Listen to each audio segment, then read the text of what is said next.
Hai kawan-kawan, bagaimana kabarnya hari ini? Semoga semua sehat selalu dan bahagia selalu. Pada kesempatan kali ini Cigu mau berbagi materi tentang reservasi. Kita bahas dalam video-video singkat saja materi-materi Cigu mulai ke depannya. Di video ini Cigu mau menjelaskan tentang pengertian reservasi sehingga kawan-kawan bisa lebih mudah memahami reservasi itu sendiri melalui konsepnya. Sudah siap? Baik. Nanti kalau masih belum paham, diulang-ulang lagi ya videonya ya. Nah, reservasi yang pertama ini kita kaitkan dengan jasa penginapan. Katakanlah ini hotel ya. Nah, di hotel itu mengenal istilah reservasi. Untuk apa? Nah, reservasi yang berkaitan dengan hotel itu bisa diartikan begini nih. Pemesanan kamar dan atau fasilitas lain yang dilakukan oleh suatu pihak untuk masa yang akan datang. Kita lihat kata kuncinya di situ. Pemesanan kamar. Ya, biasanya tujuan utama orang yang berkaitan dengan hotel adalah untuk menginap. Jadi memerlukan kamar. Jadi bisa pesan tuh. Kita bisa pesan itu kamar, kemudian dan atau. Nah, kenapa Cigu menggunakan dan atau? Bisa jadi pihak ini, suatu pihak yang memesan ini tidak hanya memesan kamar, bisa sekalian dengan fasilitas lain, itu ya. Atau, nah kalau pakai atau, dia bisa jadi tidak pesan kamar, tapi pesannya fasilitas yang lain yang ada di hotel itu. Seperti itu. Itu kata kuncinya. Kemudian kata kunci yang lain, dilakukan oleh suatu pihak. Jadi ada suatu pihak yang melakukan pemesanan itu. Kenapa di sini Cigu menggunakan istilah suatu pihak? Karena bisa jadi reservasi yang dilakukan, pemesanan yang dilakukan ini mengatasnamakan institusi, mengatasnamakan organisasi, mengatasnamakan perusahaan.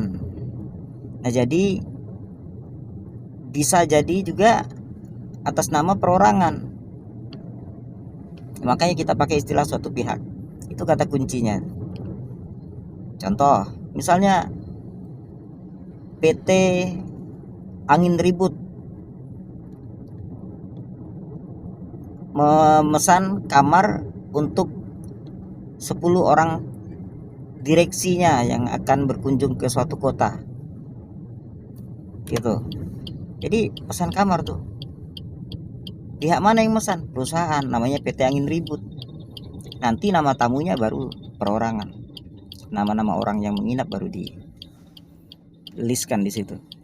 Kemudian kata kunci yang lain adalah untuk masa yang akan datang. Ini penting nih. Jadi kata-kata kunci ini adalah inti dari konsep reservasi itu sendiri. Nah, untuk masa yang akan datang, tentu saja kita memesan sesuatu, memesan kamar untuk menginap, nggak mungkin untuk kemarin tuh, ya kan? Nggak mungkin. Bisa nggak? Kawan-kawan coba hubungi hotel mana gitu, pesan kamar untuk tadi malam, nginapnya tadi malam tuh, untuk tadi malam, kan nggak mungkin tuh. Tapi tentu saja untuk masa yang akan datang. Itu konsep dari reservasi. Nah, kalau berkaitan dengan penerbangan bagaimana, Pak? Bagaimana, Cigu? Kalau berkaitan dengan transportasi bagaimana, Cigu? Katakanlah di sini transportasinya adalah tiket penerbangan ya, penerbangan. Pesawat terbang. Berarti perlu tiket kan? Reservasi tuh.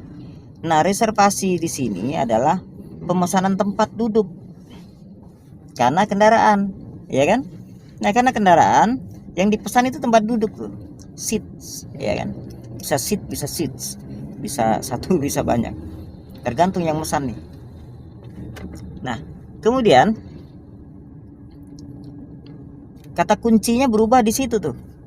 Kalau tadi hotel itu pemesanan kamar dan fasilitas lain dan atau fasilitas lain, kalau transportasi dia pemesanan tempat duduk. Oke. Nah, baik. Kemudian yang lain sama dilakukan oleh satu pihak dan untuk masa yang akan datang.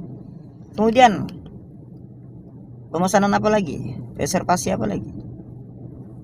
Kereta api misalnya, sama tempat duduk juga kan, transportasi itu. Seperti itu ya. Mudah-mudahan dengan penjelasan sederhana ini kawan-kawan bisa lebih gampang memahami konsep dari reservasi, sehingga kalau ditanya pengertian reservasi sudah bisa menjelaskan. Intinya memuat kata kunci yang tadi itu, pemesanan tempat ya, kalau hotel pemesanan kamar dan atau fasilitas lain. Kalau transportasi pemesanan tempat duduk,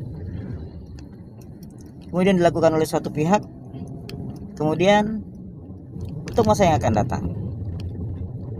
Silakan diulang-ulangi video ini agar lebih paham. Mudah-mudahan video ini bisa membantu kawan-kawan dalam belajar. Sampai jumpa di video selanjutnya, semoga bermanfaat. Salam sehat dan bahagia selalu. Dadah.